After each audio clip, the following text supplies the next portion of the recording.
All right, we're hanging out with Brandon here, and he was just telling me a story that I think could be super beneficial for, I don't know, everybody in general when you're buying a house. So, Brandon, share that story you just shared with me to everybody else. Yeah, so I had someone I know come up to me recently and said, "Hey, you know what? I think I'm gonna buy a house." Okay, that's awesome, right? Everybody wants a house, and it's always good having a new home, right? So I was super excited, and come to find out that they decided that they were going to use another realtor. Okay, yeah, no problem. I get it. What were kind of the details on it? Well, she felt like she could trust this realtor. This individual felt like they didn't really know what the market held and what the terms of buying were, and so I just simply started guiding her through the process. Right? Hey, make sure you're looking at this. Make sure we're getting the home inspected. Make sure we know the money that's going down to the table. Make sure you're within this range on an interest rate. If these do not line up, something's wrong, right?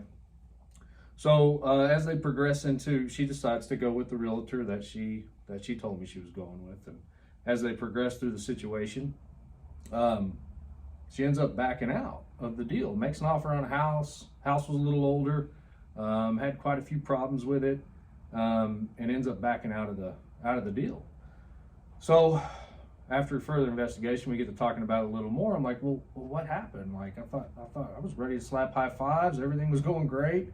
Well, I said, well, what was your monthly payment going to be? Way more than I can afford. Really? Wait, you made an offer? Yeah, we were fully on it in this thing, man. We were getting it inspected and everything. Oh, wow. Okay. So how'd the inspection look? John, we got any books around here? Well, you said the house was built in 1920. So if you got a house from 1920, your inspection list is probably going to be about that long. Oh, yeah. Like Pages they come and back pages. with a lot. Pages and pages, which is normal. I mean, but we've got to understand the market that we're living in, guys. The market we're living in, I mean, as a buyer, you've pretty much got a lot of things on your plate, right? You can ask for more money back. You can ask for repairs to be made. Heck, you can even ask for, pretty much anything, right? In this market. So, when you're being represented as a buyer, you need to know and be fully aware of what is at your fingertips when you're buying a home, right? These houses are sitting for a little while, and you get to play. The cards are all in your hand. You're holding a royal flush anytime you're getting ready to buy a home.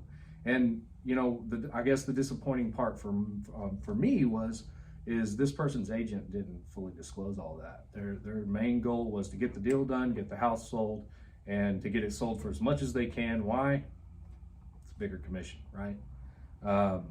That doesn't make happy people. That doesn't make people that can afford a home get into the home they really need to be in for what they can afford to be in. And the last thing, I'll tell you this right now, the last thing you want to do is buy a home that you knew had problems on it in the inspection, and then you're dumping money into repairs left and right. So it was kind of heartbreaking to hear that they had to back out of that deal. Glad they did. But yeah, it was a rough situation. Well, and let's be honest, when you hire a real estate agent, you're hiring a full team that comes along with that real estate agent. So you're hiring an agent, you're hiring a lender, you're hiring a title company. And as a real estate agent, we work with these guys all the time. We know how they do business. We have trusted partners with us. And I'll give you a perfect example of a house we just got under contract about a week ago now. My buyer came to me and said, hey, I already have a lender. I said, okay, cool. Like, if you don't mind, can you share your pre-approval with me? And he's like, yeah, for sure. Here's my pre-approval. And I looked at the number and I was like, man, so there's a difference between brokers and retail brokers when it comes to lending, right? Retail and brokers.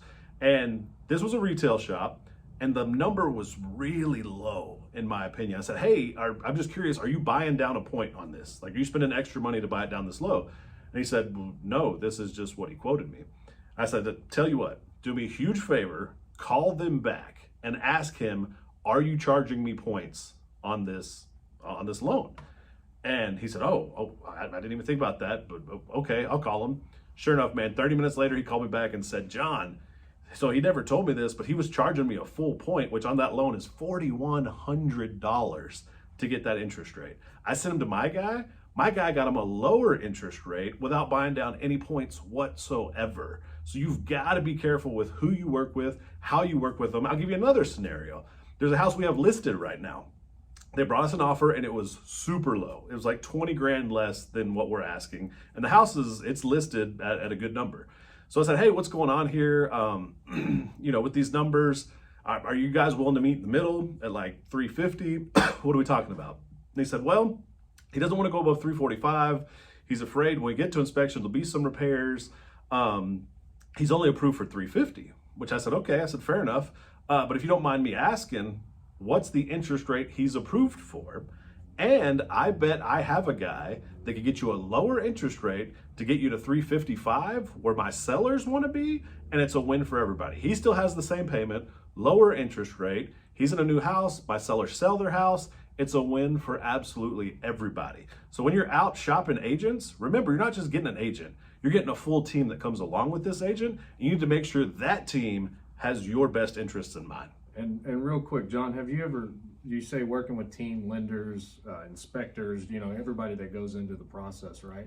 Have you ever made a single dollar off of any one of these lenders, inspectors, any of that? No, absolutely not. So why do you gear toward a trusted individual to help you with a transaction? So I care about customer service. So I need to make sure that my lender is taking care of my clients. They're staying in the story Brandon just told when she said, I don't know what my payment's going to be. Before my lender ever gives you a pre-approval letter, he breaks down the numbers for you. He knows what the taxes are there. He knows exactly what your payment's going to be and make sure you're comfortable with that payment before we ever make an offer on a house. So again, just a couple things to keep in mind. When you're hiring an agent, you're not just hiring an agent, you're hiring his team, and make sure that full team has your best interest in mind. That's right.